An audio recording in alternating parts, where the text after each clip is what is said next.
네, 11월 29일 수업 시작할게요. 어저께 리액트 훅이라고 하는 개념 처음으로 소개를 해드렸었고요. 이 개념이 리액트에서 사실 제일 어려운 개념이에요. 그래서 이제 훅을 진행하는 동안은 이제 너무 많이 하지 않을게요. 뭐 어제 그렇게 말씀드리기도 했고요. 사실 이 훅만 정리 잘하면 리액트는 그냥 끝났다고 보셔도 돼요. 뭐 이후에 이제 AJAX 연동을 위한 리덕스라고 하는 애가 하나 또 덩치 큰 애가 남아있긴 한데, 크게 컴포넌트 만드는 방법, 그 다음에 훅 사용 방법, 마지막으로 리덕스 사용 방법, 그렇게 세 가지 고지만 점령하면은 리액트는 끝. 생각보다 리액트가 양이 그렇게 많지 않아요. 자, 그 중에 어제 이제 첫 번째 훅으로 use state라고 하는 거를 확인해 드렸는데요. 뭐 복잡하게 상태 변수라고 하는 용어를 쓰긴 하는데, 앞에 있는 상태라는 값은 그냥 버리셔도 돼요. 그럼 무슨 변수냐? 화면에 출력할 변수. 화면에 출력하고자 하는 변수. 변수를 만드는 방법은 이제 리액트 패키지 안에서 useState라고 하는 애를 임포트를 하고요. 그리고 이 useState를 사용해서 변수 이름 하나 정의하고, 그 다음에 함수를 이름을 하나 정해주는 거예요. 여기에 전달되는 파라미터는 이 변수에 기본적으로 세팅될 값이에요. 만약에 이 useState라고 하는 이 함수를 임포트 했다면 함수원을 쓰면 되는데, 임포트 안 했다면 react.useState라고 쓰시면 돼요. 1번 방법을 쓰실지 2번 방법을 쓰실지는 그냥 편한 대로 쓰시면 되고요. 만약에 이 함수의 이름이 테스트였다 라고 하면 내가 테스트에다가 뭔가 파라미터를 주는 거죠. 그럼 이렇게 전달된 이 파라미터가 요 변수에 세팅이 되는 거고요. 그리고 이 변수를 JSX 어디에선가 출력을 할 거 아니에요. 그럼 이렇게 세팅이 되면은 이 변수 값이 화면에 반영되는 거는 자동이다. 사실 리액트 하면서 얘가 쓸 일이 제일 많기 때문에 얘만 잘 정리해도 반은 먹고 들어갔다고 보시면 돼요.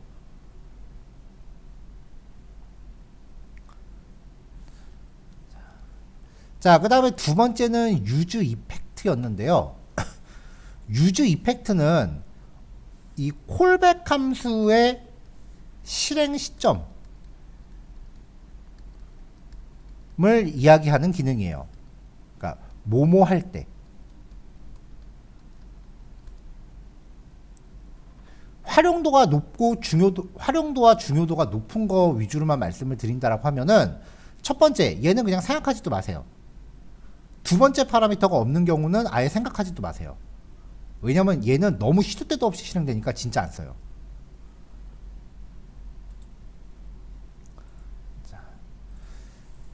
자, 그 다음에 use effect라고 하면서 두 번째 파라미터의 빈 배열을 설정하면 컴포넌트가 화면에 등장할 때,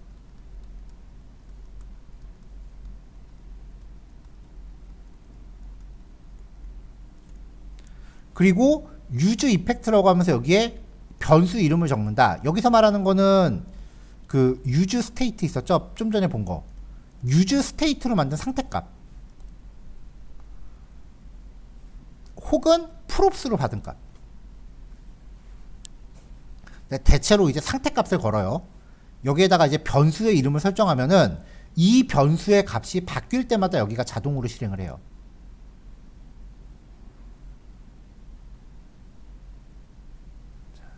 자, 마지막으로 use effect 안에서 return 하면서 이제 함수를 리턴하는 거예요. 대체로 이제 여기가 화면에 등장할 때라 그랬죠. 그러면 리턴하는 부분은 여기서 같이 정의를 해요. 어떤 식이냐면은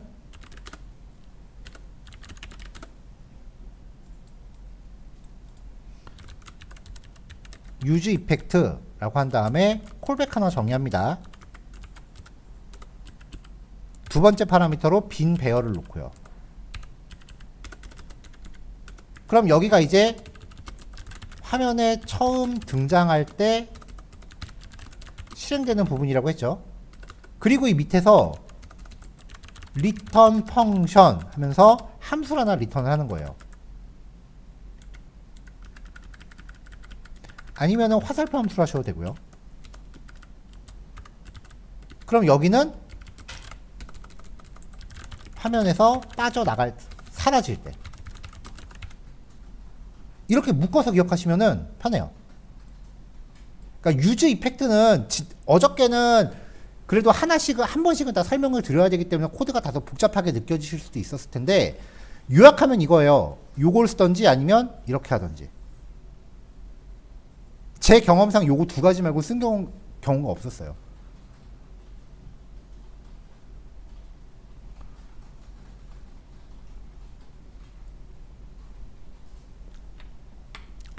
그래서 화면에 처음 등장할 때 처리하는 뭐 로직을 여기서 구현할 수도 있겠지만, 여기서 해야 되는 또 다른 종류가 윈도우에 직접 이벤트를 정의할 경우,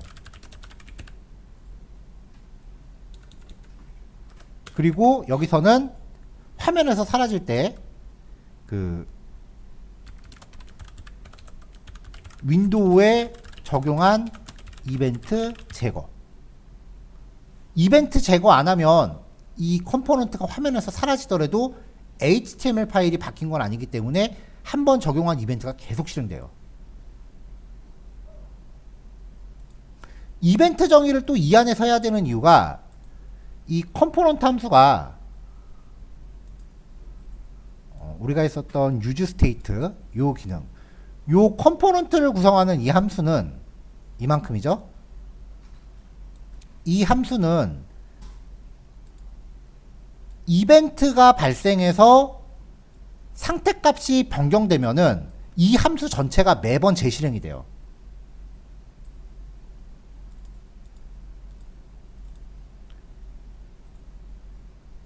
그래서 그걸 증명하려고 여기 console.log 출력하는 거를 봤을 때 로그 값이 엄청나게 드르륵 하고 출력되는 걸 우리가 확인할 수 있었고요.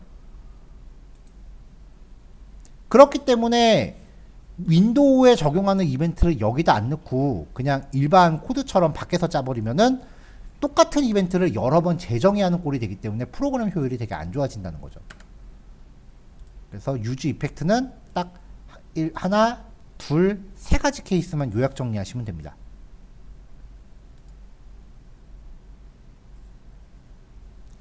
자, 그 다음에 오늘 소개해 드릴 건요, use ref부터 시작을 할게요. use ref는요, 레퍼런스인 건데, 그냥 앞뒤 설명 다 빼고요, document.get element by id나 document.query selector 요 기능 있죠. 이거를 리액트 스타일로 한 거라고 보시면 돼요. 어떻게 하는지 볼게요. 요거 예제는 되게 쉬워요. 간만에 좀 맘 편한 예제가 등장을 했어요. 자, 얘인데요.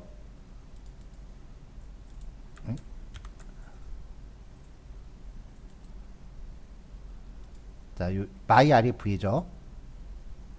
코드.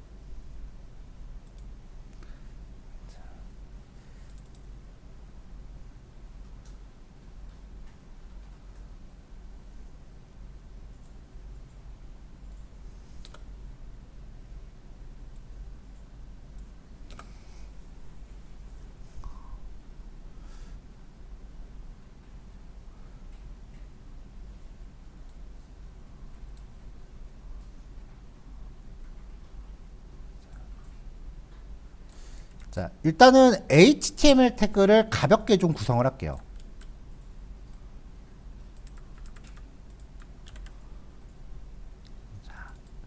인풋 타입 텍스트로 학과 이름, 그 다음에 인풋 타입 텍스트로 위치. 여기 학과 위치 요거 폰은 못하네요. 록이 적용돼야 되는데.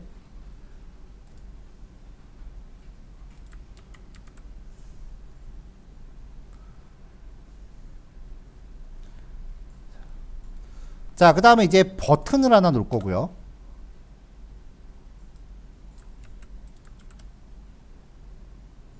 이 버튼을 클릭했을 때 이 버튼을 클릭했을 때 요 인풋 태그 두 개의 값을 뽑아서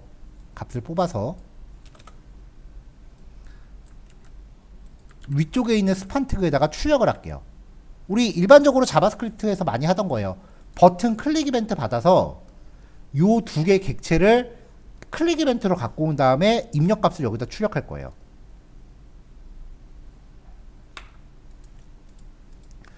그러면 일단 요 버튼에 클릭 이벤트부터 걸어야 될 거 아니에요.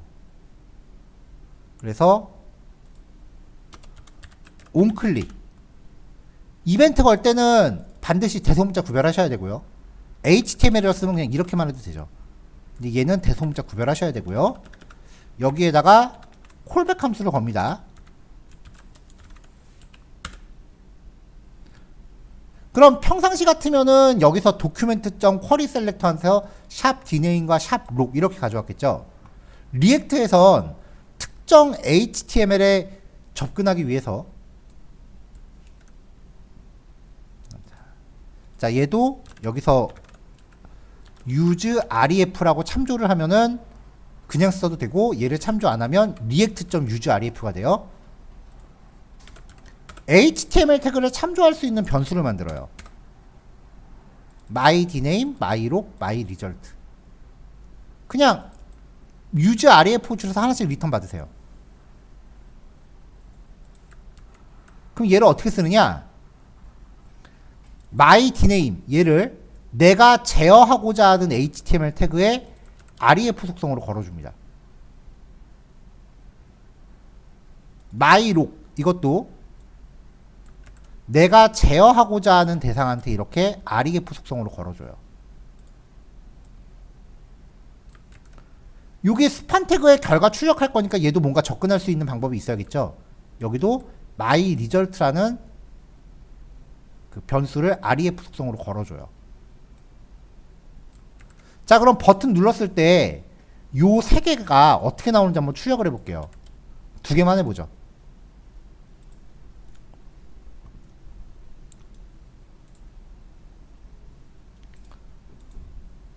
자 버튼 누르면은 my dname과 my log 요거 ref에 연결된 얘네가 나오는 거예요.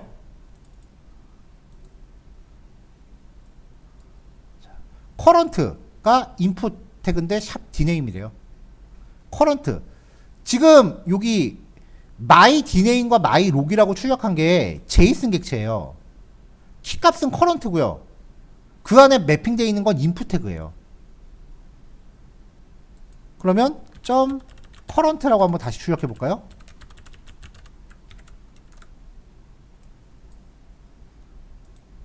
인풋 태그예요.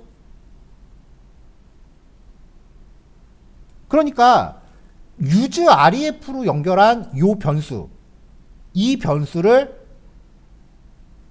사용해서 mylog.current라고 얻어내면은 이게 여태까지 여러분들이 참조 변수.current라고 하면 그 document.query selector로 가져온 거랑 똑같다고요. 그럼 얘기 끝났죠 뭐.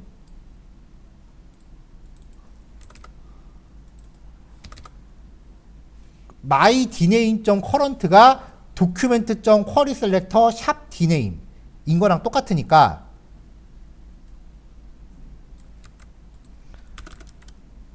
my dname.current.value라고 하면 입력값 뽑아오겠네요. 룩도 마찬가지고요. 그럼 여기에 입력값을 출력하고 싶으면 어떻게 해야 될까요? my result.current.inner html 이 current 이후로는 그냥 우리가 앞에서 봤었던 자바스크립트를 그냥 그대로 이어가시면 돼요. 딴 거 없어요. 내가 CSS를 바꾸고 싶다 그러면 점 스타일 점 백그라운드 컬러는 샵 ff0 이렇게 하시면 배경 색깔도 바뀔 거예요. 바뀌죠?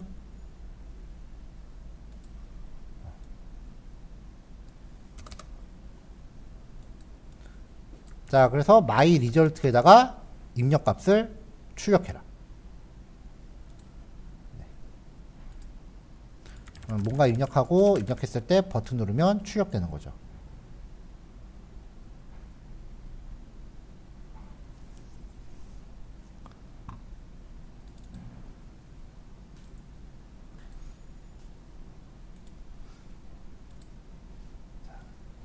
자, 기본적인 HTML 태그는 이렇게 제어할 수가 있는데, 지금 같은 소스 안에 있는 태그는 이렇게 제어할 수가 있는데, 내가 직접 만든 컴포넌트를 제어하고 싶을 때는 어떻게 해야 되는가를 생각해 볼게요.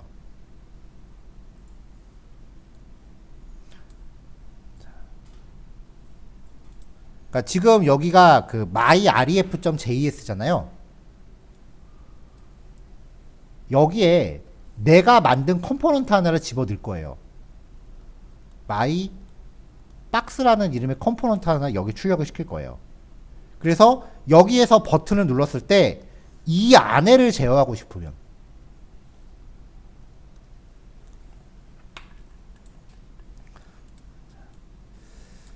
자, 일단은 CSS 하나 가볍게 정의할게요. 컨테이너 스타일이라고 해서 얘를 스타일로 걸겠습니다. 그럼 사이즈 100x100이고 테두리는 검은색이에요.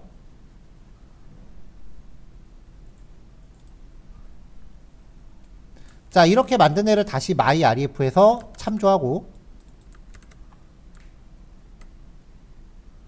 얘를 이제 출력을 해보죠.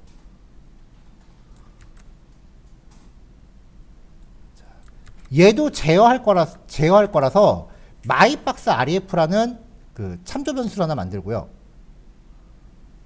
얘를 내가 만든 컴포넌트한테 적용을 해볼게요. 이렇게요.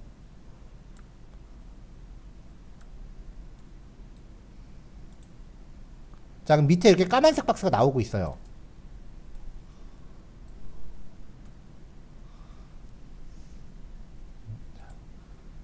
자, 여기 지금 경고 뜨는 거는 무시하세요. 왜냐면 지금 얘가 코드가 아직 완성이 안 됐거든요. 자, 그러니까 지금 요 영역 안은 다른 소스죠. mybox고요. 이 전체 페이지는 myref예요. 이 myref에서 어떤 버튼을 놔서 눌렀을 때, 그러니까 myref 소스에서 mybox 안에 어떤 제어권을 갖고 싶다는 거예요.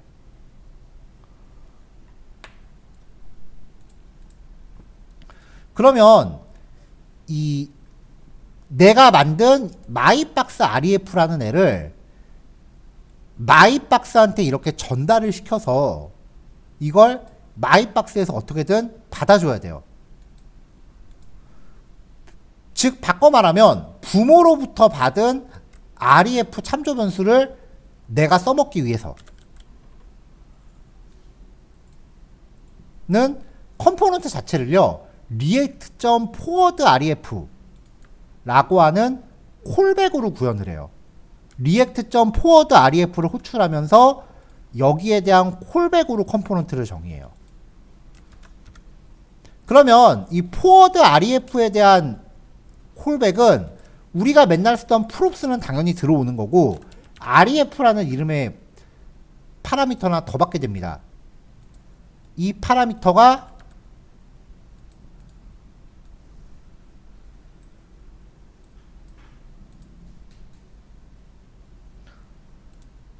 부모한테 받은 요 myboxref가 돼요.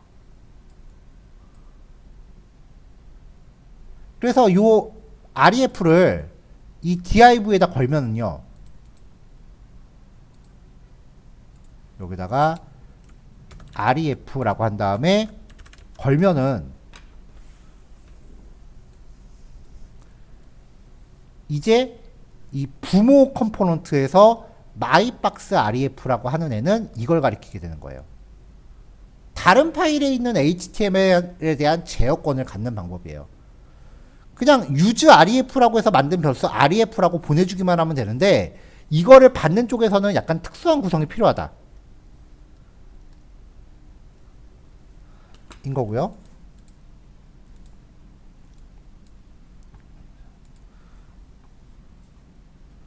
자, 그럼 여기서 이제 버튼 두 개를 배치해서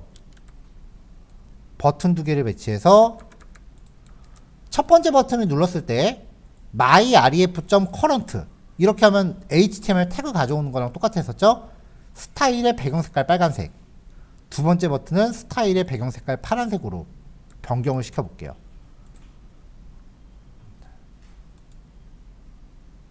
자, 그럼 세로 고침하고 버튼 누르면 박스의 배경 색깔이 바뀌죠.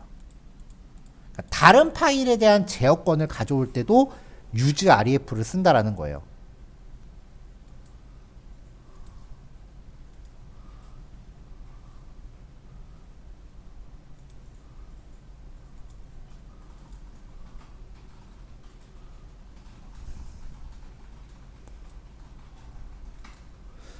자, 일단 1교시 요거까지만 할게요. 근데 실습량이 남은 시간을 다 소화하기에는 그렇게 실습이 많은 건 아니기 때문에 7시 50분에 시작할게요. 실습 시간 한 20분 정도만 할애하고 10분 쉬었다가 7시 50분에 시작하겠습니다.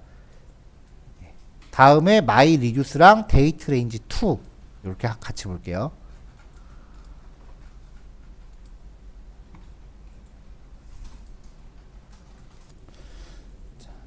자, 우리가 어제 구현했었던 데이트 레인지 1 같은 경우에는요, 각각의 버튼을 눌렀을 때 요 상태값을 처리해야 되는 경우의 수가 5가지였죠. 이렇게 상태값을 처리해야 되는 경우의 수가 많을 때 my reducer, 여기서 사용하는 use reducer라는 훅을 쓸 수 있어요.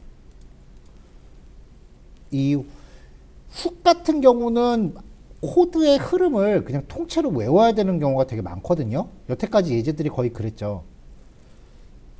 요번에도 그래요. 자, my reducer라고 하는 컴포넌트인데요. 일단은 use reducer라고 하는 훅을 쓸 건데 그걸 사용하기 전에 함수를 하나 정의를 할게요. 펑션 set counter value라고 정의하고요. 얘는 무조건 파라미터 2개 받습니다. state랑 action.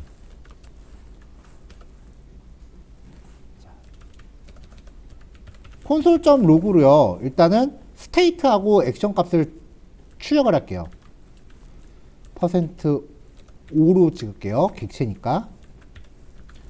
자, 여기에 action이랑 state 두 개를 출력을 할게요.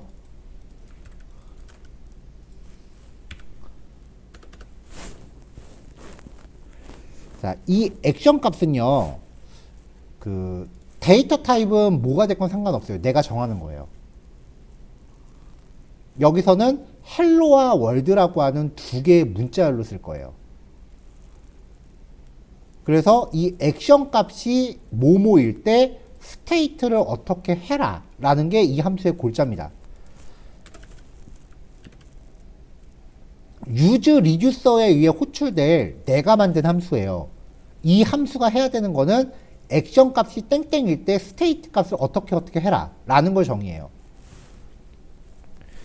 액션 값은 뭐 개발자가 맘대로 정할 수 있고요. 스테이트도 개발자가 정할 수 있어요.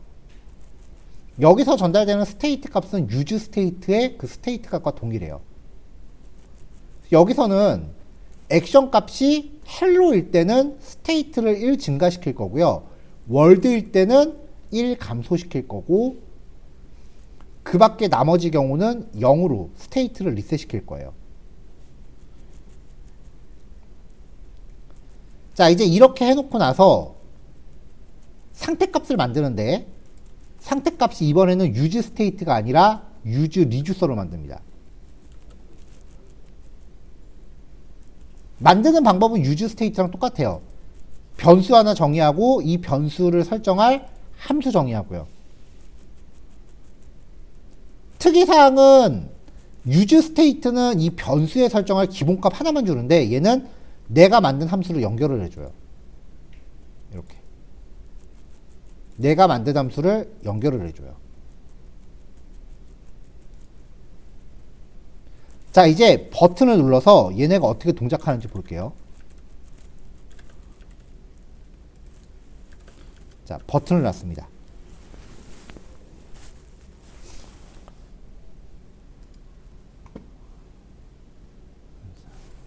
코드를 조금만 폰트를 줄일게요. 이거 보시면 암기밖에 답이 없어요, 진짜.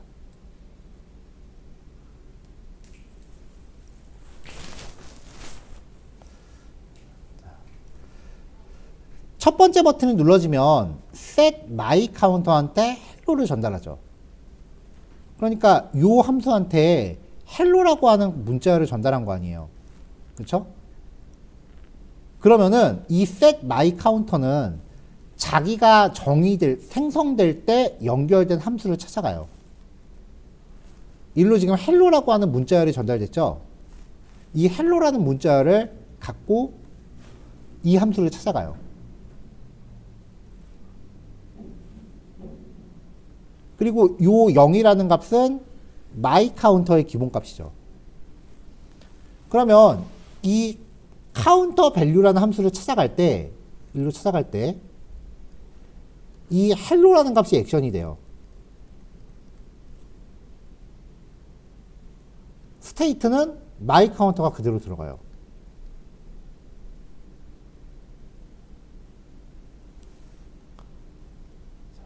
그럼 여기서 이 액션 값에 의해서 뭔가 리턴을 하잖아요. 그렇죠? 그럼 여기서 리턴되는 값이 다시 얘한테 세팅이 돼요. 그걸 화면에 자동으로 반영해요. 이거 뭐 이해고 뭐고 없어요. 외워야 돼요. 프로그래밍이 고급이 될수록 안에 내부 원리는 다 숨겨버려요. 그래서 기술이 발전할수록 그냥 단순 암기로 바뀌어요, 진짜. 이걸 뭐 어떻게 이해를 해요? 그냥 외워야지. 다시요. use reducer라고 이제 만들면서 두 번째 파라미터로 my counter의 기본값을 설정합니다. 이 기본값이 여기 출력되고 있으니까 처음에 여기 나오는 건 0일 거예요. 그리고 얘가 이제 세터 함수인데 내가 함수로 호출하면서 이 전달되는 파라미터 월드라는 값이 전달됐죠? 그러면 이 값을 갖고 처음에 유즈리스에 연결된 이 함수를 찾아가요.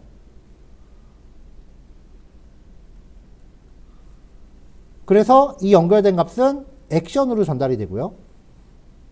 이게 월드가 일로 가요. 그리고 요 my counter는 그대로 스테이트로 들어가요. 그래서 여기서 액션 값이 월드일 때 처음에 0이었잖아요. 그러면 스테이트 백이니까 마이너스 1이 되겠죠. 그럼 그걸 리턴하잖아요. 리턴하는 게 얘한테 세팅돼요. 얘는 상태 값이니까 화면에 자동 반영돼요.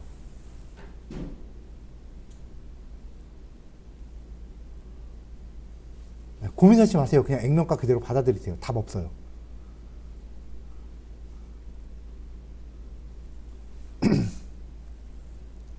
그럼 여기 set my counter라고 하면서 빈 문자를 전달하면 뭐 아까 일련의 흐름에 따라서 이제 일로 갈 거 아니에요. 여기서 이제 디폴트로 빠져서 0이 리턴 되니까 화면에 출력되는 게 0으로 리셋 되겠죠.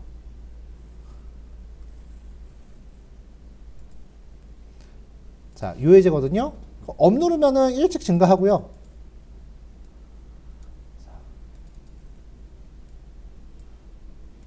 자, 여기 액션값 출력하는 거 보면 헬로라고 출력되잖아요. 자, 새로 고침. 업. 헬로라고 전달되잖아요. 현재 상태값이 0이에요. 이거 1 증가시켰으니까 1 나오겠죠. 자, 헬로. 기존의 상태값이 1이에요. 이걸 또 1 증가시키니까 2가 나오겠죠. 이렇게요. 다운. 리셋.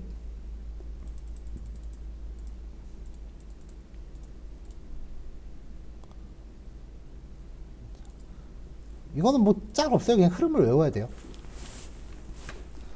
자, 근데 이거만 놓고 보면은 되게 당황스럽거든요. 흐름이.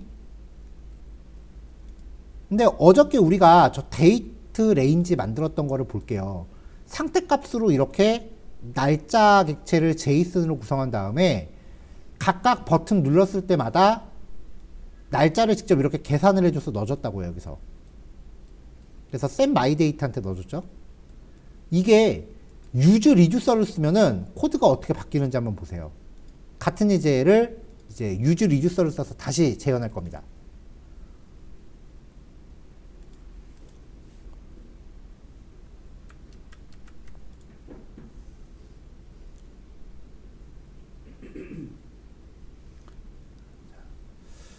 자, 일단은 사용자 정의 함수를 하나 만들게요. 자, set date value라는 함수를 하나 만들 거고요.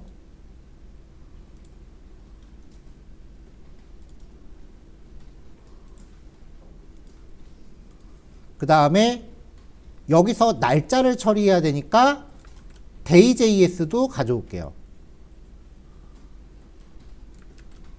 자, day.js 써야 되니까 이제 day.js 객체 하나 만들고요. 처음에 use reducer를 사용해서 my date라고 하는 상태값을 하나 생성하고요. 이 상태값의 기본값은 JSON 객체입니다. start date와 end date를 담고 있는 JSON 객체고요. 각각 오늘 날짜를 담고 있어요. 여기에 사용할 수 있는 날짜 형식은요. 여기 제가 URL 넣어놨으니까 이 URL 첨부하시면 돼요.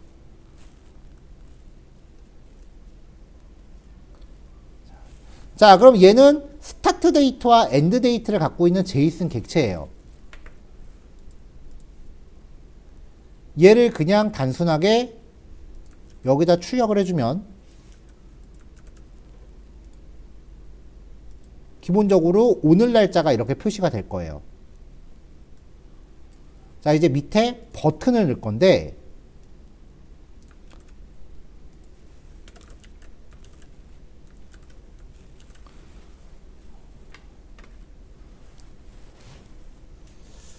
자, 버튼을 클릭할 때 set my date라고 해놓고 day 7이라는 값을 일로 보내요. 그럼 얘는 자기한테 연결된 함수를 타고서 이 day 7이라는 값을 일로 보내는 거죠. 버튼 누를 때마다 전달되는 값이 서로 달라요.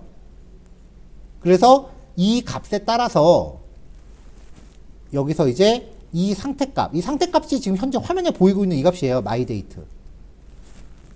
이거를 어떻게 조작할지를 설정해서 리턴해주면 그게 다시 화면에 반영된다는 거죠.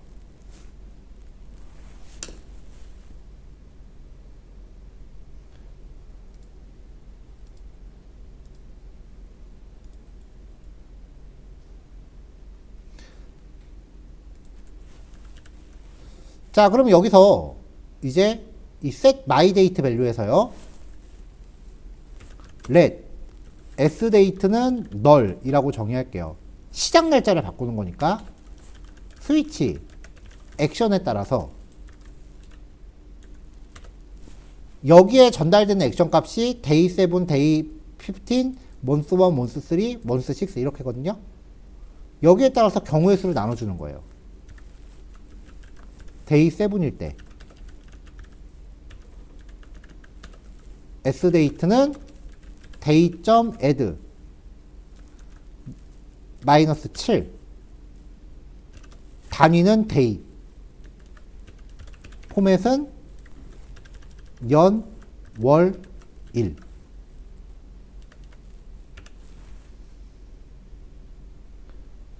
이 함수 안에서도 day.js 사용해야 되니까 const day는 day.js 만드시면 되고요.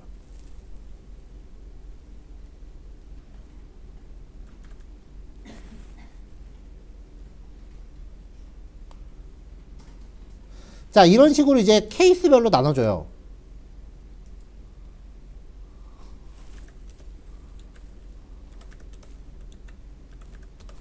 자, day 15에서는 15일.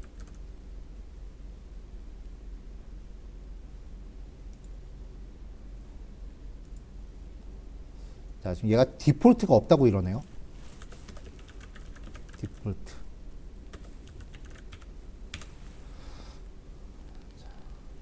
자, 그 다음 케이스는 몬스1이죠.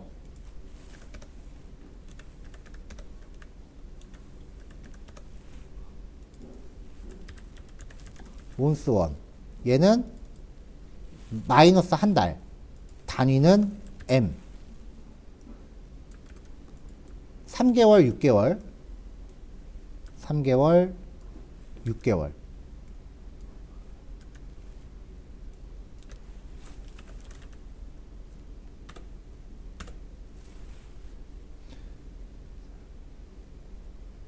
자, 이렇게 만들어진 S데이트를 이제 다시 이 마이데이트 형식으로 리턴해 줘야 돼요. 이 리듀서, 유즈 리듀서에 연결되어 있는 함수는 반드시 최초에 만들어진 상태값이랑 똑같은 형식을 리턴해야 돼요.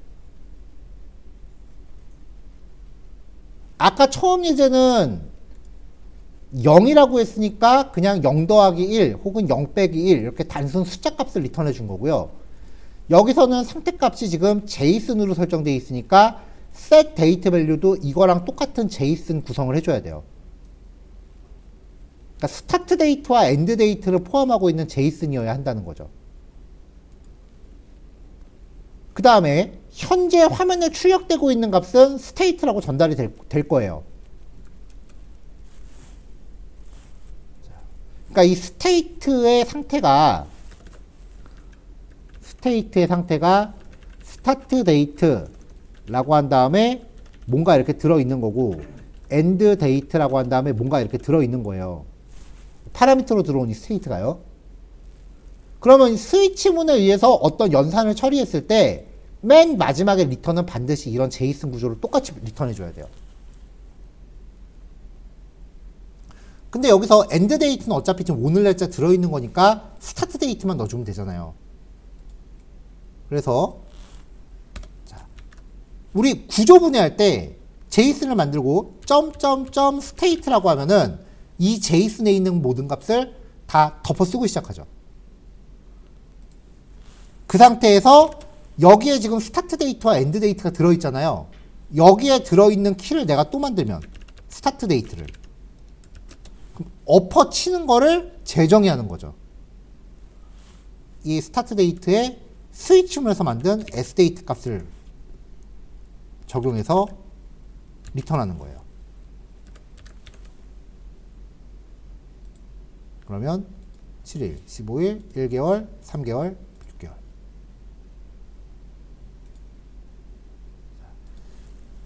어제 썼던 방식으로 할 거냐 아니면은 요 방식으로 할 거냐에 따라서 나눠집니다. 오늘 본 방식은 요 함수를 구성하는 게 조금 이제 복잡하게 느껴질 수도 있는데 만들어 놓고 나면 호출할 땐 되게 간단해요. 어저께 했던 거는 그렇게 복잡한 구조는 별로 없지만 함수 호출할 때마다 매번 노가다를 일일이 다 해줘야 돼요. 버튼 눌렀을 때 개별 구현을 해야 되니까. 근데 전체적으로 코드를 짜는 총량은 별로 다르진 않아요.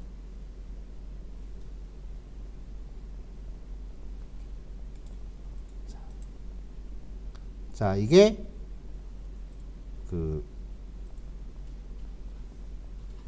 유즈 리듀서입니다.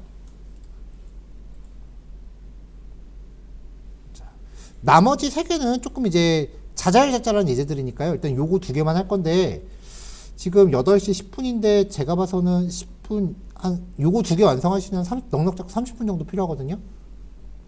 그러면은 8시 40분. 대략 한 45분쯤에 시작할게요. 자, 그 다음 훅 마이 메모라는 예제 들어갈게요.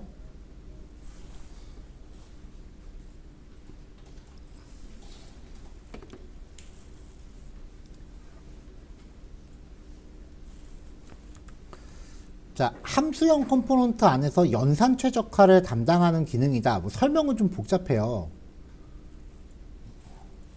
근데 오히려 그 코드를 보면은 이해가 좀 빠른데 어떤 상태 변수가 바뀌었을 때 그 값을 가지고 후속 작업을 구현할 때 써요. 이게 use state하고 그 다음에 use effect 조합이에요.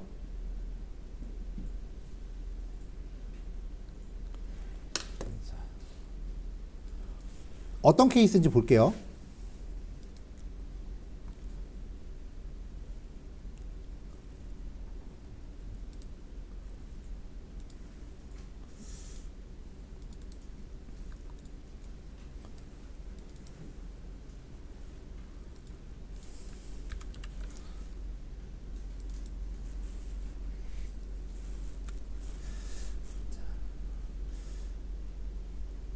자, 일단은 이 예제 안에서 제가 그 상태값을 하나 만들 거예요. my number라는 이름의 상태값을 하나 만들게요.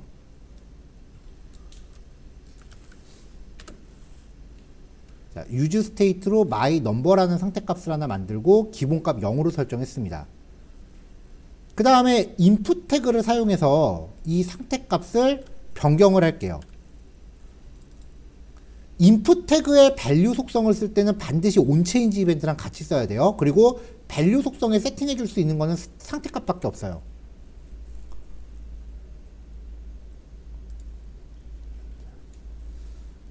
자, 그래서 여기에서 이제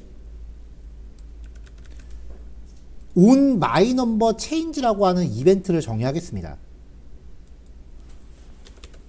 자, const on my number change 이벤트니까 이 받고, 여기서 만든 요 2는요 우리 맨날 이벤트 정의할 때 쓰던 개예요. 그래서 2. current 프리벤트 디폴트 이거 맨날 썼잖아요. 맨날 개예요. 그래서 2. current target 이라고 하면은 이벤트가 발생한 요 인풋 태그 자체고요. 자, 스스로의 입력값을 취해요. 이게 입력값이겠죠? 인풋 태그의 값을 지워버렸을 수도 있으니까 만약에 input value가 숫자가 아니라면 강제로 0을 세팅하고요. 왜냐면 기억, 니은, ABC 이런 거 입력할 수도 있잖아요. 그렇지 않다면 숫자로 바꿔서 이거를 input number라는 변수에다 담을게요. 이렇게 만들어진 변수를 set my number에다가 세팅합니다.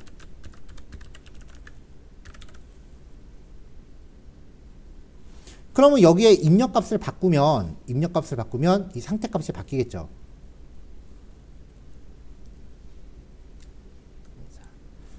상태값을 하나 더 만들게요. 이제 여기서 my result라는 이름의 상태값을 만들게요.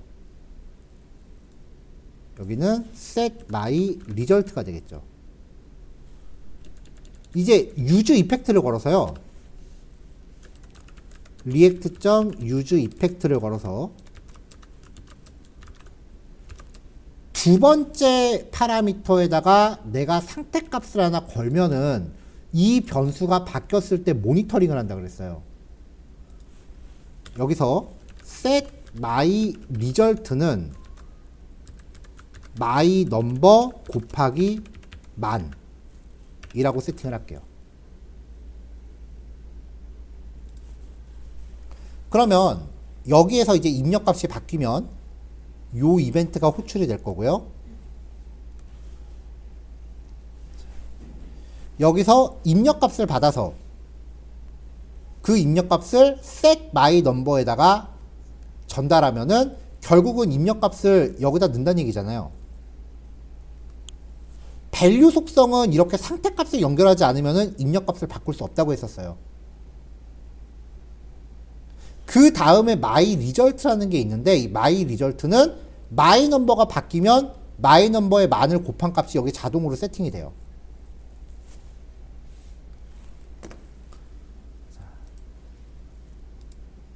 자, 이렇게 해서 이제 입력하면 여기 자동으로 계산되잖아요. 그렇죠? 이렇게요. 자, 이런 식으로 use effect를 써서 어떤 변수 하나가 바뀌었을 때 거기에 대한 후속 처리를 자동으로 할 거다 라고 할 때 얘랑 얘를 축약을 합니다.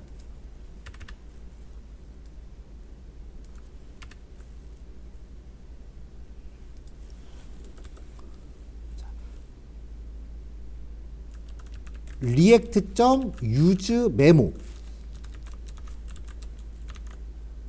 얘는 my number라는 변수가 바뀌었을 때 자동으로 실행되는 use effect랑 똑같은 효과예요.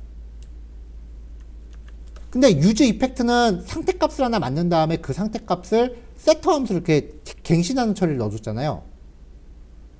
여기서 얘를 호출해서 여기 값을 넣어줬죠. 근데 여기서는 return my number 곱하기 만 여기서 리턴해주는 값을 받아요.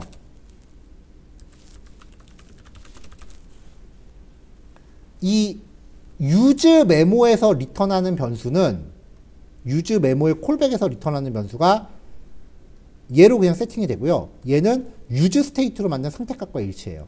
하지만 값을 우리가 갱신하진 못해요. 얘는 항상 my number가 바뀌었을 때 후속 처리만 따라가요. 우리가 세터 함수를 써서 직접 값을 바꿔주지 못하고 my number를 바꿨을 때 거기에 대한 반작용으로 바뀌는 거예요.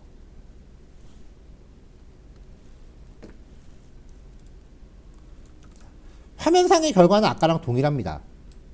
이렇게요. 어떤 변수가 바뀌었을 때 거기에 대한 반작용으로 바뀐다. 도대체 이런 처리가 왜 필요하느냐 라고 생각하실 수도 있는데요. 이거는 자바스크립트 프론트엔드의 동작 특성에 따라 기이네요. 지금 우리는 변수들을 이렇게 다 우리가 만드는데 사실 프론트엔드가 다루는 데이터는 거의 90% 이상이 AJAX 기술을 통해서 백엔드한테 받아오는 거예요. 백엔드한테 변수를 받아오는 거예요. 근데 이렇게 받아온 변수가 비동기 처리로 가동되기 때문에 프로그램 전체 흐름과 상관없이 언제 들어올지 모르는 거죠. 왜냐하면 비동기 처리는 별도의 공간에서 독립작업을 수행하는 거기 때문에. 그러니까 내가 원하는 순서대로 실행이 안 된다는 거예요. 언제 실행될지 몰라요, 얘가 언제 끝날지 몰라요. 여러 개의 데이터를 불러와라 라고 하면은 이게 순서대로 불러오는 게 아니라 얘가 제일 먼저 로딩되고 얘 로딩되고 얘 로딩되고 얘 로딩 중구난방이에요. 그러니까 요 변수가 백엔드한테 받아오는 게 마무리됐을 때 이걸 가공해서 화면에 넣어줘야 된다 라고 하면은 대체로 이제 이 my number가 백엔드한테 받아온 데이터가 되는 거고요. 백엔드한테 데이터를 받아오는 게 완료가 되면은 그걸 가공해서 화면에 뿌려라. 이런 루틴이 되는 거예요. 그러니까 백엔드랑 연계를 한다라고 생각하면은 진짜 프론트엔드에 최적화된 코드이긴 한데 백엔드 없이 생각한다라고 하면 도대체 저게 뭐야 그런 일이 되는 거죠. 그래서 얘네들을 어떻게 쓰는지를 정확히 이해하려면은 우리가 여기 AJAX를 걸어 봐야 돼요.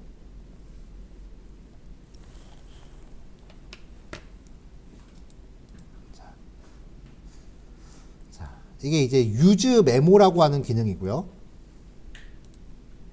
그 다음 my callback입니다. 이 my callback은 그냥 다 건너뛰고 요점만 얘기하면요. 되게 쉬워요.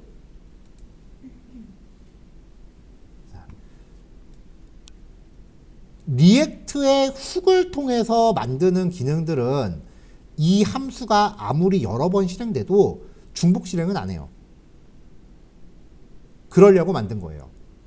근데 여기다가 console.log라고 한 다음에 new date라고 출력하면 이 mymemo라고 하는 이 함수 자체는 상태값이 갱신될 때마다 계속 재실행한다고 했었죠.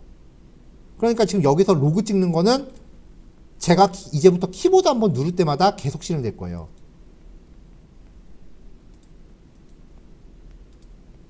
자, 여기서 키보드 한번 누를 때마다 계속 출력돼요.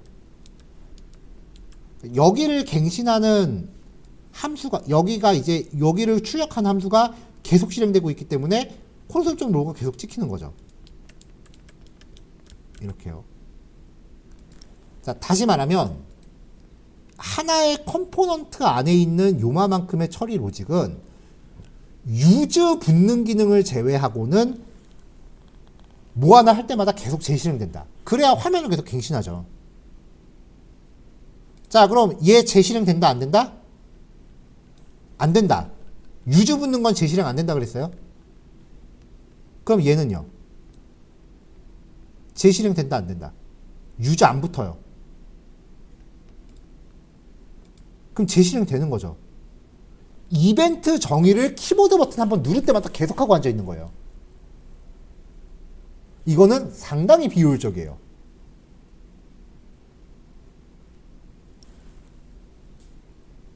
그래서 이 이벤트 정의 함수한테 react.useCallback이라는 훅을 겁니다.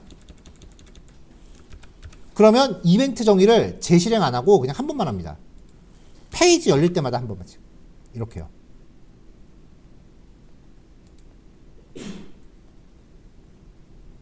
react.useCallback이라고 해서 이벤트 콜백을 이렇게 거시면은 아무리 이 컴포넌트가 재실행을 여러 번 해도 함수 정의는 한 번만 해요. 그러니까 이거는 그냥 이렇게 기억하시면 돼요. 이벤트 정의는 무조건 react.useCallback 안에다 넣는다. 무조건이요. 무치수 따지지도 말고 그냥 이렇게 하시면 돼요.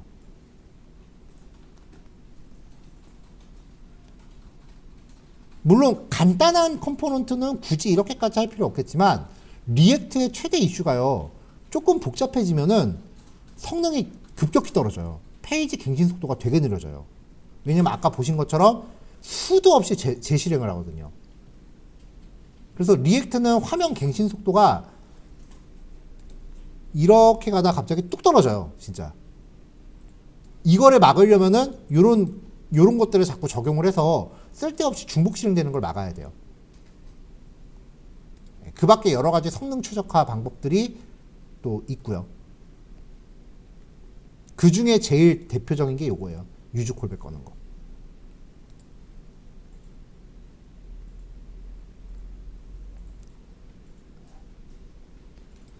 자, 리액트에서 제공하는 대표적인 훅 기능들이에요.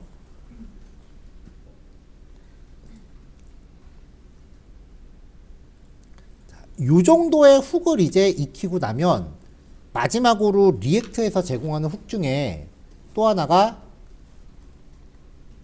use context라는 애가 있어요. 이 use context는 지금 여기서 만든 이 상태값은 이 mymemo라는 이 컴포넌트 안에서만 유효해요. 다른 컴포넌트에서는 이걸 몰라요. 우리가 각각의 예제들마다 상태값들을 만들었는데 그 상태값들은 각자 자기 JS 안에서만 유효한 거지 다른 파일로 가지는 못해요.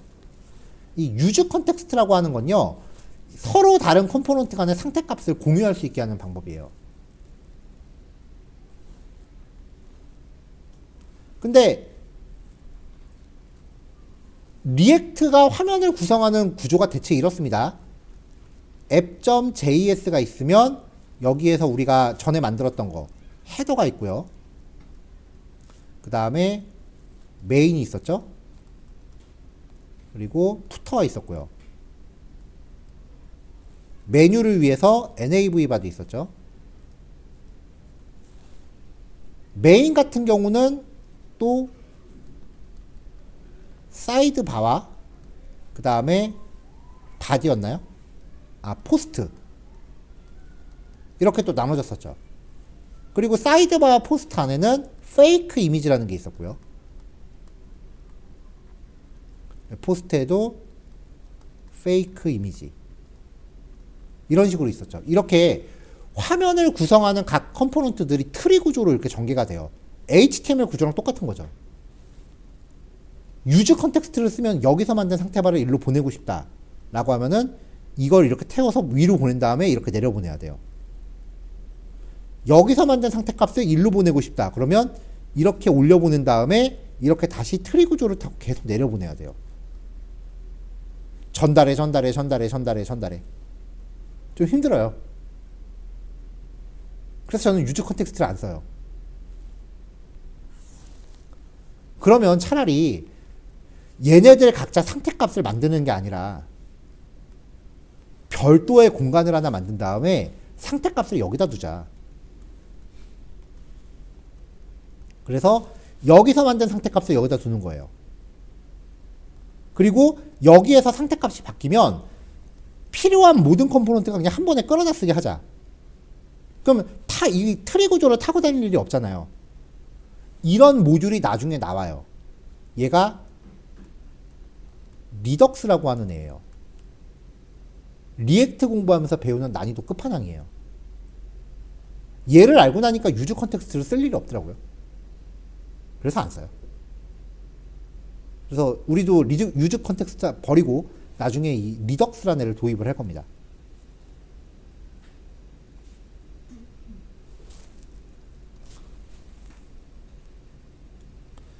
자, 그럼 이제 마지막 예제는 뭐냐? my width라고 하는 예제인데요. 얘는 그냥 단순히 div 태그로요. width라고 하는 상태값 하나를 출력만 시킬 거예요. 근데 이거를 출력하기 위해서 훅스 폴더 안에 myhook.js라는 애를 만들고요. 코드를 다 해놨네. 자, 이렇게 준비하고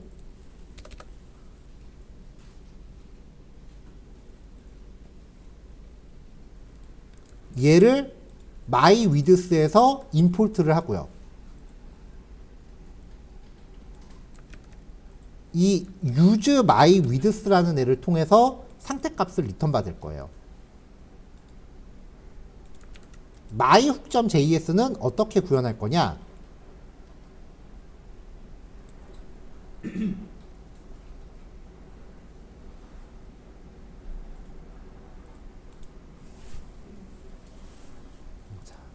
자, 여기서 use state를 써서 상태값을 하나 만들게요.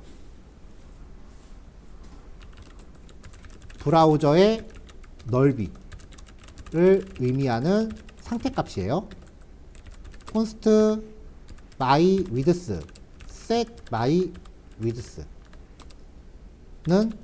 react.useState window.innerWidth 이렇게 하면 상태값에 현재 브라우저의 창 크기가 기본으로 들어가죠. 자, 그 다음에 사용자 정의함수. 브라우저의 창 사이즈가 바뀔 때 발동할 이벤트 리스너입니다. const on my resize는 현재 브라우저의 창 사이즈를 조회해서 이 세터 함수에 넣어줄게요. set my width 호출하면서 window.innerWidth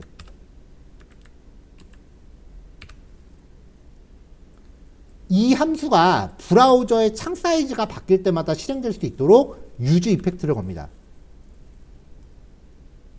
자, 준비한 코드 한 번에 갈게요. react.use 이펙트하고 두 번째 파라미터가 빈 가로면은 얘가 화면에 처음 등장할 때 자동 실행된다 그랬죠. 여기서 웹브라우저에 resize 이벤트로 이 함수를 걸어요. 그럼 창 크기가 바뀔 때마다 이 상태값이 계속 갱신이 될 거고요. 그리고 화면에서 사라질 때 return 이벤트를 제거합니다. 그럼 얘 혼자 안에서 브라우저 창 사이즈에 따라서 이렇게 상태값을 계속 갱신할 거 아니에요. 그 만드는 상태값을 리턴해요. 이렇게 상태값을 리턴하면 다른 컴포넌트가 얘를 끌어다 쓸 수 있는 거죠.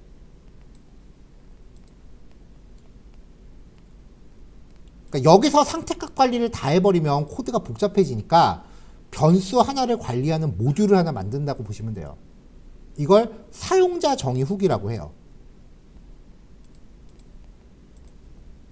그래서 여기 mywidth라고 하면은 이제 창 사이즈 바뀔 때마다 이렇게 알아서 돌아요. 그러니까 요 값 하나를 관리하는 모듈을 만드는 거예요. 이런 식으로 훅이라는 거를 직접 만들 수 있다라는 거에 대해서 제시만 해드린 거지, 리액트 코딩하면서 내가 훅을 직접 만드는 경우가 그렇게 많지 않아요, 생각보다. 사실 내가 이렇게 유주로 시작하는 걸 전부 훅이라고 하는데, 이 훅이라는 기능을 굳이 안 만들어도 리액트 코딩하는데 문제는 없어요. 왜냐?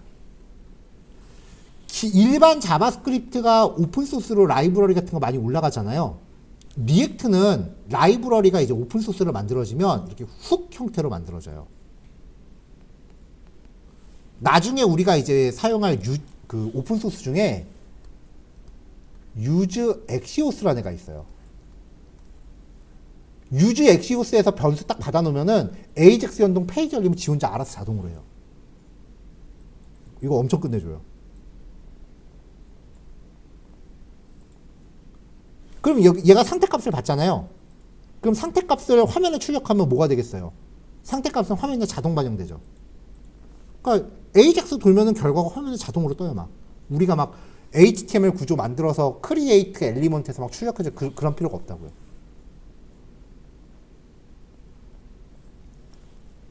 그 밖에도 상당히 많은 수의 훅들이 이미 나와 있어요. 그러니까 실제로 프로젝트를 하다 보니까 이런 훅 없을래나 한번 만들어 볼까? 라고 생각했던 게 검색하면 다 있더라고요. 뭐 그럼에도 불구하고 직접 만들어서 쓰는 장인정신을 발휘하는 분들도 분명히 계시긴 하고, 그런 마음가짐도 높게 사는데요. 저는 뭐 있으면 그냥 있는 거 쓰자 주의입니다. 자, 그래서 여기서는 그 훅이라는 거를 직접 구현하기를 원하시는 분들을 위해서 그 훅에 대한 코드 구성 원리 정도만 소개해 드린 거예요.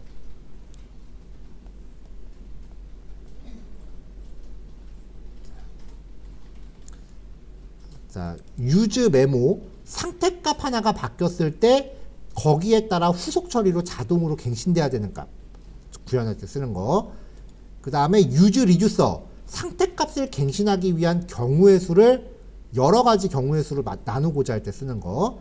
use ref는 document.get element by id, 그거 대체하는 기능. use state는 가장 일반적인 리액트용 변수 만드는 기능. 출력해 놓으면 화면에 자동 갱신되는 특징이 있었죠. 그리고 use callback은 왜 이 코드가 비어 있을까요? 아, 제가 메모에다 했나요? 아, 여기다 했구나.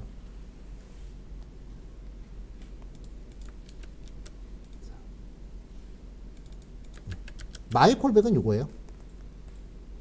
인풋 태그에 온체인지 이벤트 걸면은 이제 온 인풋 체인지 얘잖아요. 이벤트 핸들러의 중복 정의를 방지하기 위해서 무조건 콜백 함수를 react.useCallback으로 묶어라. 아까 드렸던 얘기고요. 그 다음에 이제 유즈 이펙트가 가장 복잡하게 느껴지실 수도 있는데, 요거는 딱 세 가지 케이스만 정리하시면 된다 그랬어요. 두 번째 파라미터에 빈 배열을 넣으면은 화면 열릴 때, 그리고 그 안에서 리턴하면은 화면 나갈 때, 여기에 어떤 변수를 적어 놓으면은 그 변수 값이 바뀔 때. 근데 변수 값이 바뀔 때 같은 경우는 유즈 메모가 있으니까 유즈 메모로 대체해도 돼요. 그럼 결국은 화면 열릴 때랑 화면 나갈 때로 압축돼요. 그렇게만 정리하시면 쓰임새, 얘네들이 원리를 설명하면은 되게 복잡해요. 내부 원리는요. 뭐 메모라이즈드 한다 뭐 이런 얘기부터 시작해서 그 되게 복잡한데, 결국 핵심은 이거예요, 다. 뭐뭐 할 때 자동 실행. 변수가 바뀔 때 거기에 대한 후속 처리라고 말씀드렸잖아요. 그러면 특정 변수 값이 바뀔 때 자동으로 실행되는 기능. 그렇게도 말해도 되거든요. 결국은 다 그 자바스크립트라는 코드 자체가 웬만한 처리가 다 비동기로 처리가 되니까 이게 언제 끝날지 개발자가 제어를 못해요. 비동기라는 게. 그러다 보니까 어떤 작업이 끝날 때 거기에 대한 후속 처리를 하려고 나온 기능들이다. 이렇게 왜 중심을 잡으시면은 헷갈리지 않아요. 얘네가 왜 나왔는지 목적을 생각해 보면은 책에서 말하는 구구절절한 설명들 지나가셔도 돼요. 어차피 얘가 어떤 원리로 만들어졌는지는 코드 까보지 않는 이상 모르는 건데 우리가 그 코드를 볼 수 있지가 않잖아요. 물론 GitHub 가면은 리액트 원본 소스가 다 오픈되어 있긴 합니다. 그걸 보고서 내가 리액트의 구조를 끝까지 쳐다보겠다. 제가 웬만하면 이럴 때 말리진 않을게요 라고 말씀드렸는데 이건 말리고 싶어요. 왜냐면 한참 쓰다 보면 또 바뀌어요. 우리 이거 다음에 그 Next.js 공부하기로 했잖아요. 저 지금 미치겠어요. Next.js 지난주에 또 바뀌었어요. 지금 준비해놓은 예제 소스가 진짜 다 쓸모없었어요. 우리 개강한 지 4개월 됐죠. 그 전에 최종 예제 픽스 지었는데 그 사이에 버전이 2번 바뀌었어요. 저 지금 그래서 요즘 집에서 잠을 못 자요. 계속 예제 준비하느라고. 그 프로그래밍을 하다 보면은 처음에 우리가 프로그래밍 언어를 공부해요. 이 언어에 대해서는 원리 파악 중요해요. 원리 파악이 중요해요. 그리고 이 언어를 활용해서 자주 쓰는 코드들을 묶어놓은 라이브러리 혹은 패키지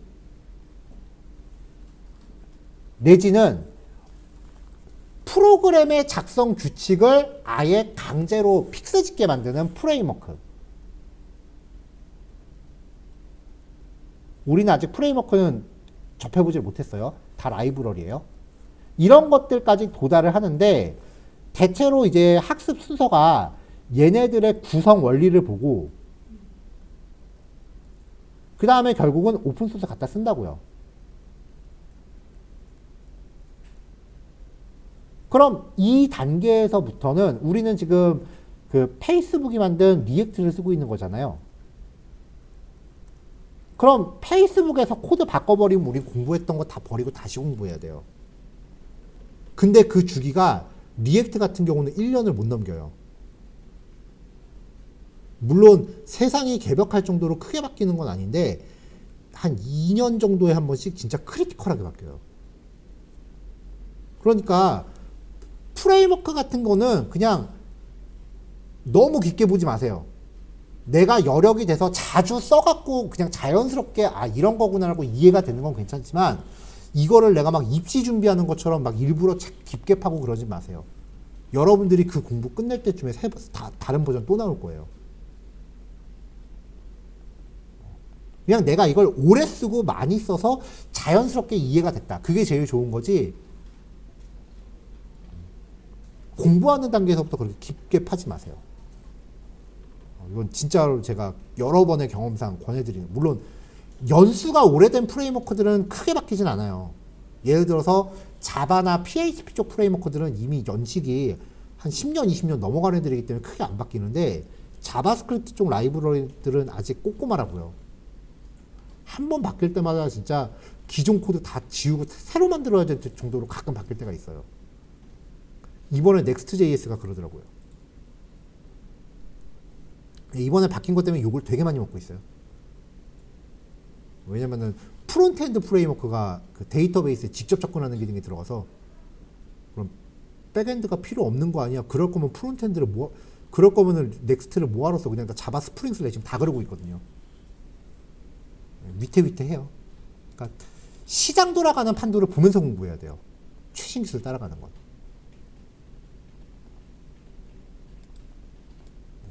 뭐 지금 말씀드린 거는 지극히 제 경험에 의한 제 사견인데요. 그러니까 너무 깊게 공부하고 했는데 갑자기 바뀌어버리면 열받으니까 바뀌어도 열 안 받을 정도로 적당히 공부하는 게 정신건강에 좋다가 요점입니다. 자, 요거 나머지 예제들 마무리하시면은 마칠 시간 정도 되겠죠? 자, 이제 훅이라는 구조를 봤으니까요. 내일은 이것들을 활용해서 우리 자바스크립트에서 그 몇 가지 예제들 했던 거 있어요. 뭐 라이트 박스 그 이미지 클릭했을 때 이미지 바뀌는 거라든지 그 아코디언 메뉴 클릭했을 때 촤라랑 열리는 거라든지 우리가 직접 구현했었던 자바스크립트 기능들 있죠. 걔네들을 이제 리액트로 포팅할 거예요. 이제 전반전 끝났고 내일부터 이제 후반전 간다고 보시면 돼요. 자, 여기까지 할게요.